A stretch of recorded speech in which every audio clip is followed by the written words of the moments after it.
In my recent discussion about single entities, I haven't really talked about the Exalted Bloodthirsters specifically. I do think regular Bloodthirsters probably need some love. Exalted Bloodthirsters, when the game first came out, when it first released, and they were just the Monogods plus Kislev and Cathay, was actually a pretty good choice in quite a few of those matchups. These days, you see them less often, but I am definitely curious to see how Lazarus can use them here against Lenorm's Tzeentch. Lenorm, of course, longtime friend of the channel, veteran here. I believe this is a Vermin Lord game, if I'm not mistaken, or Vermin League, rather.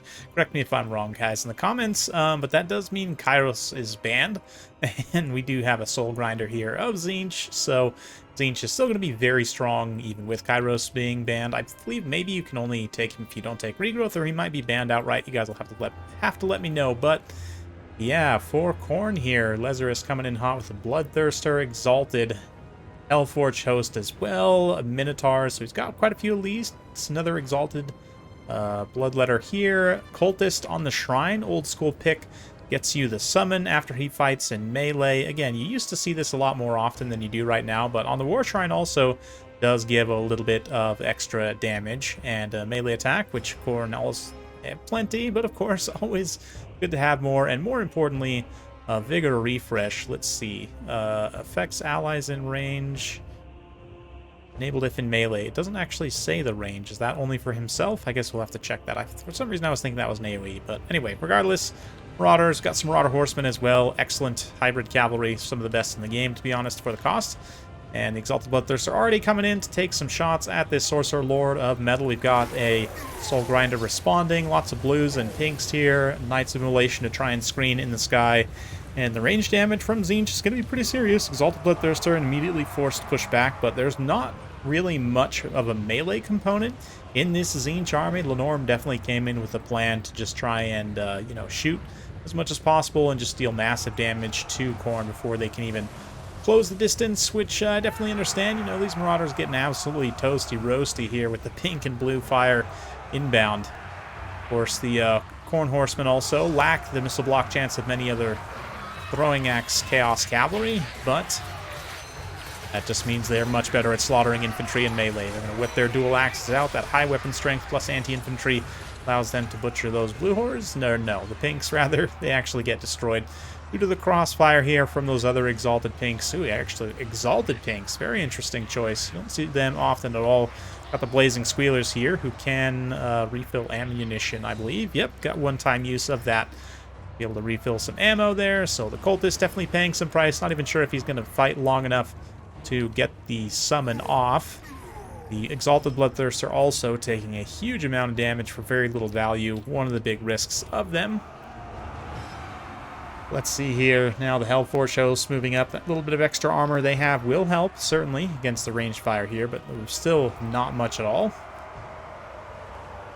As Tzeentch has been able to just overwhelm with missiles here. And the sort of density, what do you call it? Critical mass, if you will, of ranged units certainly has been effective, but let's see. Nice side shot breath attack here.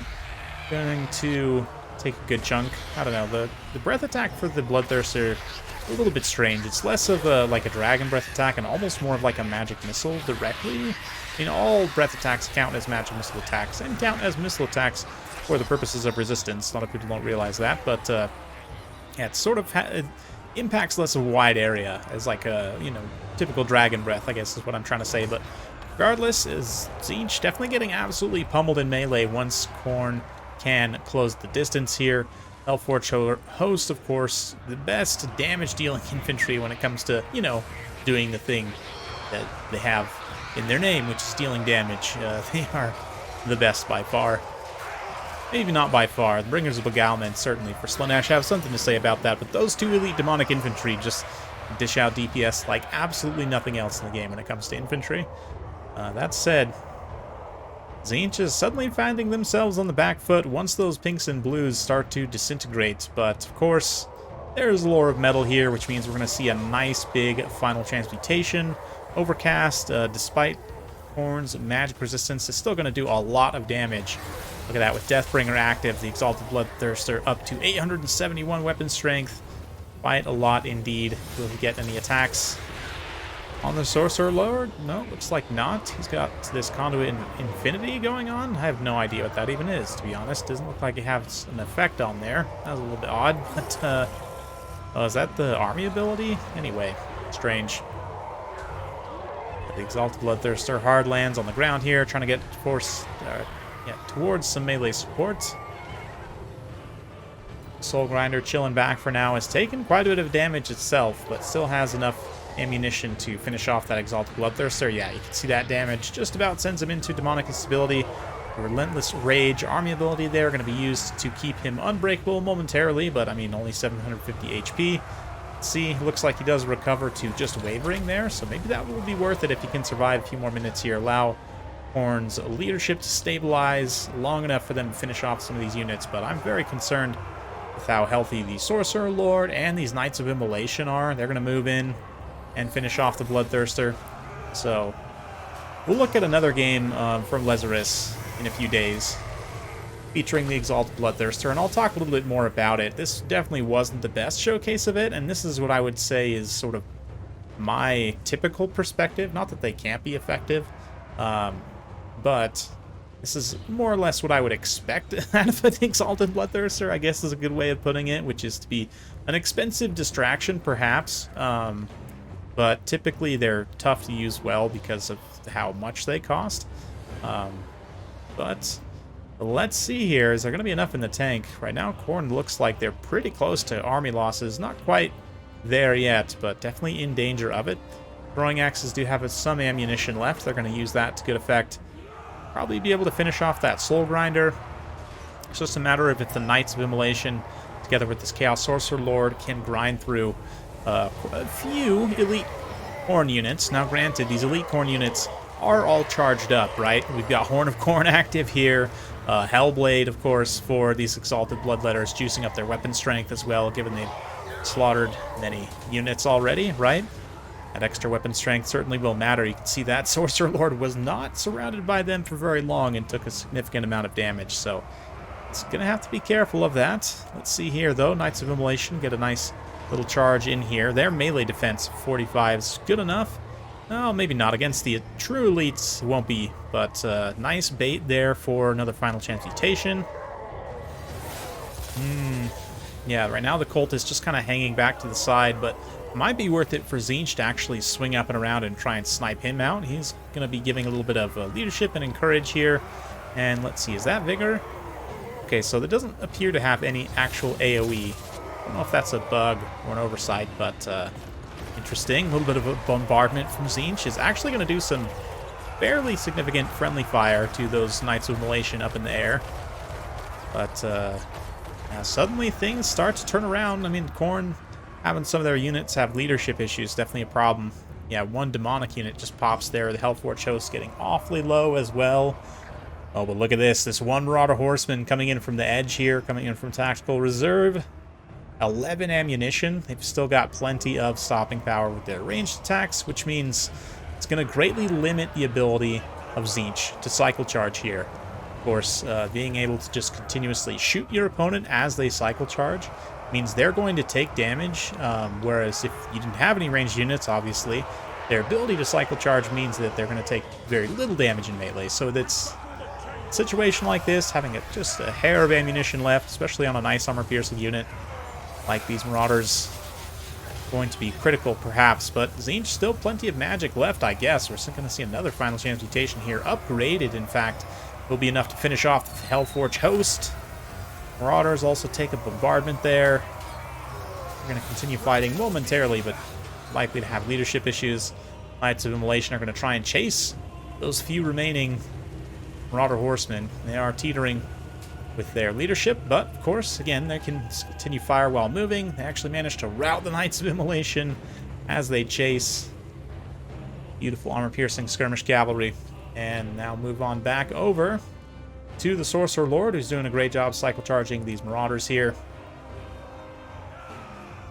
But I'm not sure about this. Balance power very much in Tzeentch's favor. Ooh, even a little bit of barrier replenishment there for the Chaos Sorcerer Lord. Not get fully broken on that volley. Likely will there. Yep, looks like barrier is gone now. He's taking some very minor hits from the Marauders right before they flee. But yeah, now down below 1,000. The Marauder Horsemen have about 1,600, 1,900 on Marauder Infantry, but their leadership is getting very low. That said, the Sorcerer Lord himself is looking like he maybe wants to rout. He does manage to finish off. Ooh, I might just countercharge in with the Horsemen right now, honestly. That 36 charge bonus, yeah, just countercharge in, see if you can take advantage of that as much as possible. I'll leave the health bars away, give you some suspense as to who's going to win here. Will the Marauder Horsemen's leadership give out? Will they be able to defeat the Tzeentch Sorcerer? It's going to come down to this, and it's victory for Khorne. That DPS is just enough to break his leadership in a surround there. And what a close game. Absolutely down to the wire there. Definitely. As far as Khorne goes, the damage dealers are definitely Hellforge Host, 2,400 on the Minotaurs of Khorne, 14,000 damage there, 18,000 on the Hellforge Host.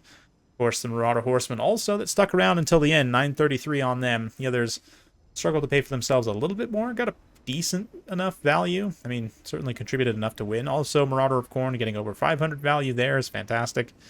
Cost effective. They tend not to be very cost effective because of their low melee defense, but this one actually does manage to get some decent damage out. Interesting build from Lenorm here. I actually kind of like it to a degree. I mean, it makes sense in certain contexts, but definitely is lacking in some flexibility, I feel.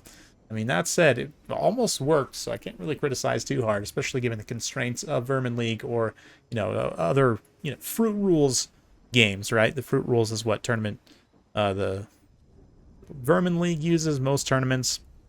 Yeah, and I don't know if Vermin League, I think Human Voice specifically has rules against Kairos.